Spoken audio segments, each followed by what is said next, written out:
Assalamualaikum warahmatullahi wabarakatuh. Jumpa lagi di channel Cerita Malam Seram.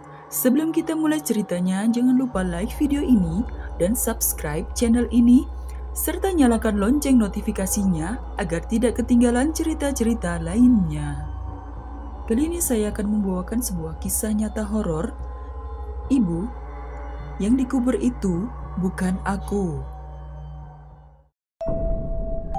Cerita ini adalah kisah nyata yang dialami seseorang yang berasal dari daerah Kabupaten Bandung.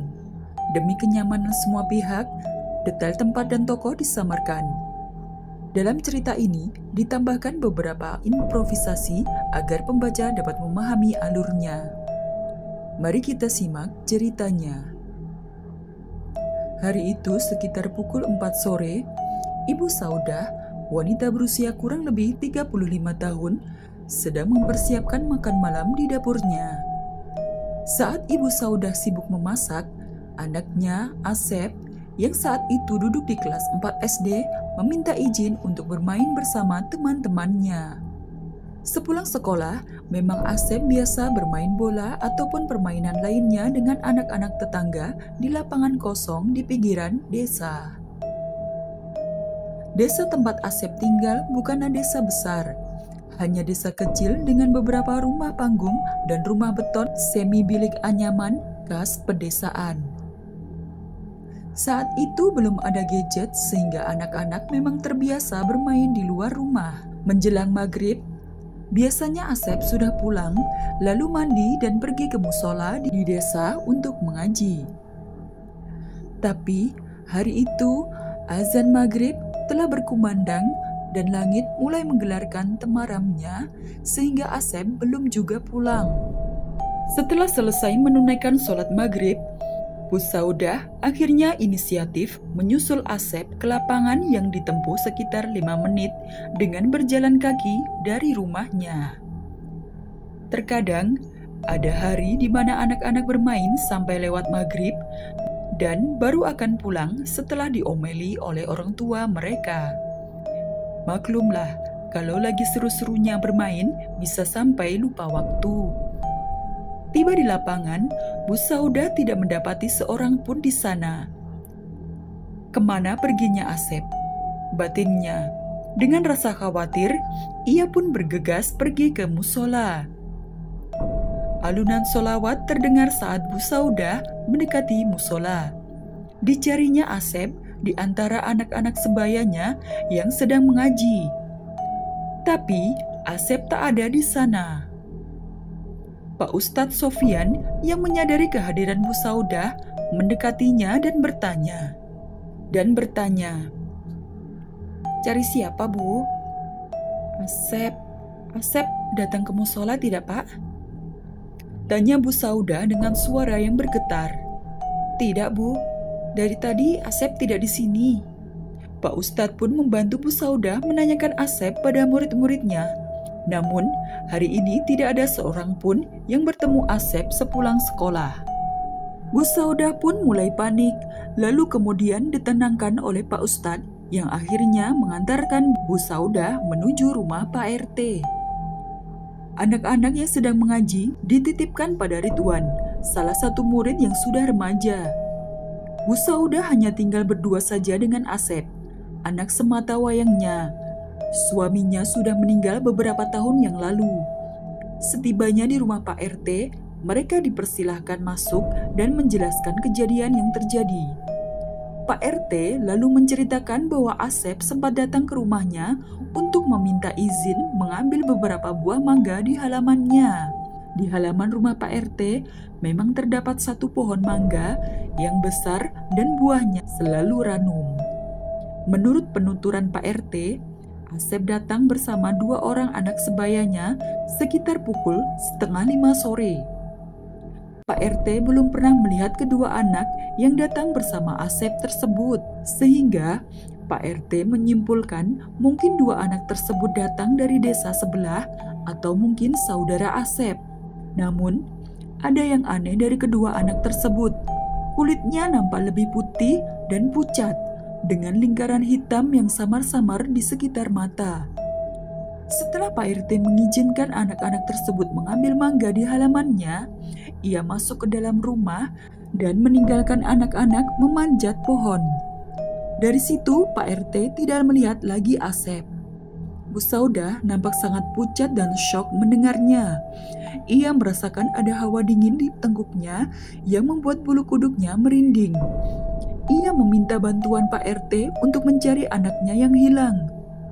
Pak RT pun segera memberitahu beberapa warga untuk mencari Asep bersama-sama. Bapak-bapak mulai ramai berkumpul di depan pos ronda yang berdekatan dengan rumah Pak RT. Mereka membawa senter dan kentongan musola dan pos ronda, kemudian berpencar memanggil-manggil nama Asep, menyisir desa dan semak-semak sekitar desa sambil membunyikan kentongan. Bu Saudah diperintahkan Pak RT menunggu di rumahnya ditemani dengan Bu RT. Malam semakin larut, Bu Saudah bertambah kalut. Tangannya begitu dingin, sesekali ia mengusap air matanya yang mengalir begitu saja. Ia tak henti-hentinya berdoa pada Yang Maha Kuasa agar anaknya bisa kembali dengan selamat. Sekitar pukul 1 dini hari, Pak RT dan warga akhirnya memutuskan untuk pulang setelah tidak berhasil menemukan Asep. Bu Saudah yang menangis sesenggukan ditenangkan oleh Bu RT. Pencarian akan dilanjutkan besok pagi. Bu Saudah pun pulang ke rumah dalam keadaan pasrah. Malamnya, tentu saja Bu Saudah tidak bisa tidur sama sekali. Di benaknya hanya terbayang wajah Asep. Pagi pun datang. Beberapa orang membantu Pak RT untuk mencari Asep. Tapi warga yang datang tidak sebanyak tadi malam, karena sisanya harus pergi untuk bekerja. Salah satu warga mengusulkan pada Pak RT untuk mendatangi Mbak Anom yang merupakan orang pintar dari desa sebelah untuk membantu proses pencarian. Pak RT pun pergi dengan salah satu warga ke rumah Mbah Anom. Di depan rumah Mbah Anom, tampak sedang duduk di kursi bambu yang berada di teras sambil meminum kopi hitam dengan cangkir besi loreng khas cangkir tempo dulu. Pak RT pun dipersilakan masuk dan mulai menceritakan tentang kejadian hilangnya Asep. Mbah Anom tampak memejamkan mata sambil sesekali mengerutkan kening. Ia pun berkata bahwa Asep berada di tempat yang gelap, sempit, dan lembab. Kemudian, ia menanyakan apakah ada sumur kering yang sudah tidak terpakai di sekitar desa. Pak RT pun menjawab bahwa memang ada sumur yang sudah tidak terpakai dan terletak di sebelah utara desa dekat dengan semak-semak. Setelah mendapat informasi itu, Pak RT langsung melesatkan motornya dan memberitahu warga untuk mencari di sumur tersebut. Betapa mengejutkannya warga ketika memang ada Asep di dalam sumur tersebut sedang meringkuk di dasar sumur. Warga pun turun untuk mengangkat tubuh Asep. Tubuhnya pucat dan sangat dingin. Tidak ada aliran darah yang mengalir sama sekali. Bu Saudah yang mengetahui hal tersebut langsung menerobos kerumunan warga dan terpaku menatap anaknya yang telah tiada. Ia pun menangis dengan histeris sambil memeluk Asep. Warga yang menyaksikan kejadian itu menatap iba Bu Saudah. Siangnya, warga membantu Bu Saudah mengurus jenazah Asep dan memakamkannya. Acara pemakaman berjalan dengan lancar, disusul dengan acara tahlilan pada malam harinya. Setelah warga pulang, di rumah hanya tersisa Bu Saudah dan beberapa kerabat yang menginap. Bu Saudah terlihat sangat terpukul atas kehilangan anaknya. Berkali-kali ia jatuh pingsan dan menangis sambil menyebutkan nama anaknya. Malam semakin larut, Bu Saudah mencoba mengikhlaskan kepergian anaknya walau berat. Ia pun berusaha untuk tidur setelah malam sebelumnya bergadang dan kelelahan. Tak butuh waktu lama untuk Bu Saudah tertidur pulas. Dalam mimpinya, ia didatangi oleh anaknya yang datang menghampiri dengan baju, kaos, dan celana persis seperti yang terakhir dikenakannya. Asep berkata, "Ibu, aku takut." Dengan suara yang gemetar, ketakutan. Di mimpinya, Bu Saudah tak bisa berkata apa-apa. Ia hanya menyaksikan Asep saja. tanpa bisa memeluknya yang sedang ketakutan. "Ibu, aku di sini. Yang dikubur itu bukan aku, Bu. Tolong." Lanjutnya, Bu Saudah lalu tercekat, terbangun dari tidurnya dengan peluh yang membasahi seluruh tubuhnya. Jantungnya berdegup sangat kencang, tangisnya berderai lagi. Ia beristighfar, berkali-kali mengingat kejadian yang baru diimpikannya. Diliriknya jam di dinding kamarnya, jam sudah menunjukkan waktu subuh. Ia pun menenangkan diri sejenak dan pergi mengambil air wudhu. Paginya, Bu Saudah menceritakan mimpinya semalam. Kerabat yang mendengarkan Bu Saudah menyuruhnya untuk bersabar. Bu Saudah pun berpikiran mungkin dirinya masih terpukul sehingga bermimpi didatangi oleh anaknya. Hari kedua dan ketiga masih dengan mimpi yang sama. Anaknya berkali-kali mendatanginya di dalam mimpi dengan ekspresi ketakutan dan berkata, "Bu, yang dikubur itu bukan aku." Merasa mimpinya merupakan suatu firasat, Bu Saudah menyampaikan pada Pak RT dan memintanya untuk membantu menggali kembali makam anaknya. Alih-alih membantu Bu Saudah untuk menggali makam anaknya, Pak RT lebih memilih untuk meyakinkan Bu Saudah kalau mimpi yang berulang itu dikarenakan Bu Saudah belum bisa mengikhlaskan kepergian anaknya. Hari keempat, kelima, keenam, berkali-kali Bu Saudah memimpikan hal yang sama dan mendesak Pak RT untuk membantunya. Berkali-kali pula Pak RT menolaknya dan meyakinkan bahwa itu hanya mimpi. Hari ketujuh, Bu Saudah merasa tidak sanggup lagi melihat anaknya yang ketakutan di dalam mimpi.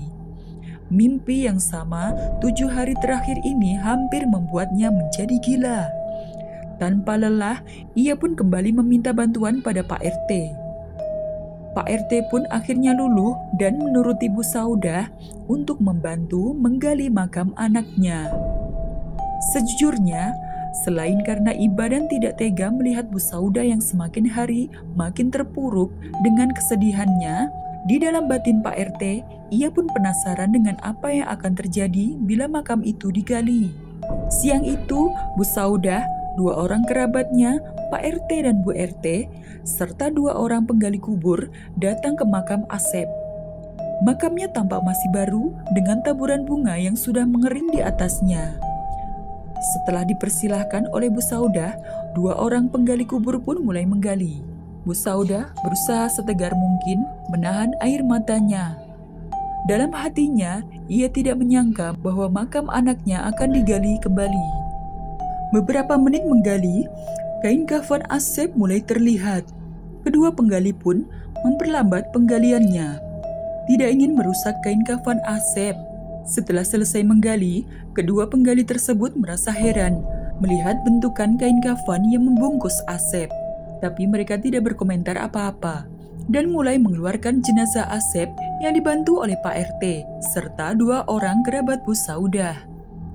Jenazah diletakkan di samping lubang kubur yang terbuka.